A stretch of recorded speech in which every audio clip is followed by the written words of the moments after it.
Hello guys! Ito ang dahilan kung bakit kami umuutang ng bagong sasakyan. Tingnan mo naman ang aming paglalakbay. Kung hindi bago ang sasakyan mo, paano gagawin mo? Baka ikaw ay biglang ewan. Ayan tingnan mo nga, hindi mo halos makita ang daan. Tapos wala pang mga bahay dyan. Kung sakali may kayo masiraan, paano gagawin mo? Kaya hindi naman sa pagyayabang, pero talagang kailangan. Hindi talaga ang kumuha ka ng luma. Ang bago, mahirap talaga magbayad, kaya lang kasama siguro talaga yan sa buhay Canada. Talagang kailangan mo yung bago kung malayo ang pinapasukan mo. Tulad niyan, part-time ko lang yan, o pag uuwi ka 12:30 ng gabi, ganyan ang klase ng dadaanan mo. Walang bahay, gubat, may snow. O pag ikaw ay na-ditch dyan, walang tutulong sa'yo, maninigas ka talaga dyan. Ganyan kami. Kaya hindi talaga kahit mahirap magbayad. Kaya hindi talaga nagyayabang ang mga taong kumukuha ng bago. Ayan, tingnan mo.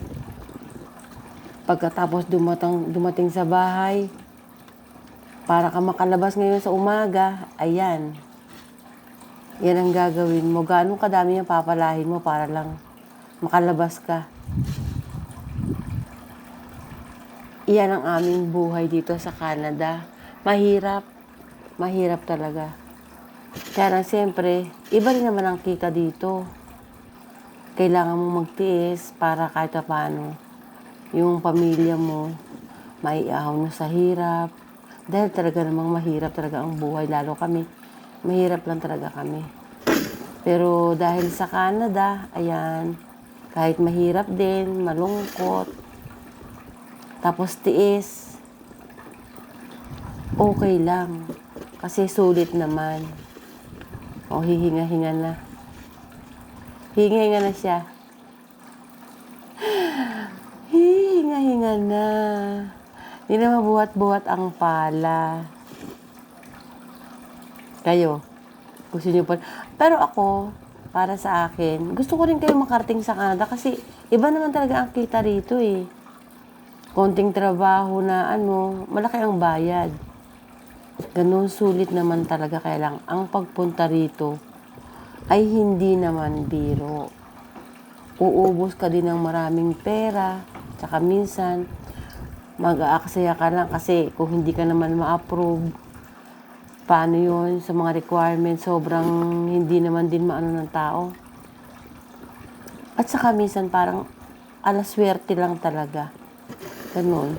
Alaswerte lang talagang pumunta ng Canada. Kaya ayan, pala ka lang dyan. Pala ka rin ng pala ng pera. Ganun, pala siya ng pala ng pera. Okay, thank you sa inyong panunood ng video kong walang kawenta-wenta.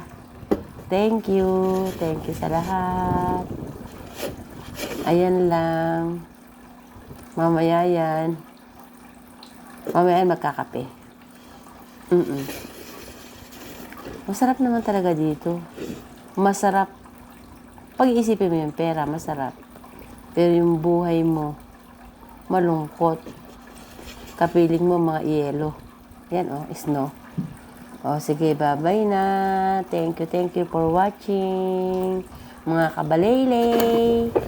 Bye-bye.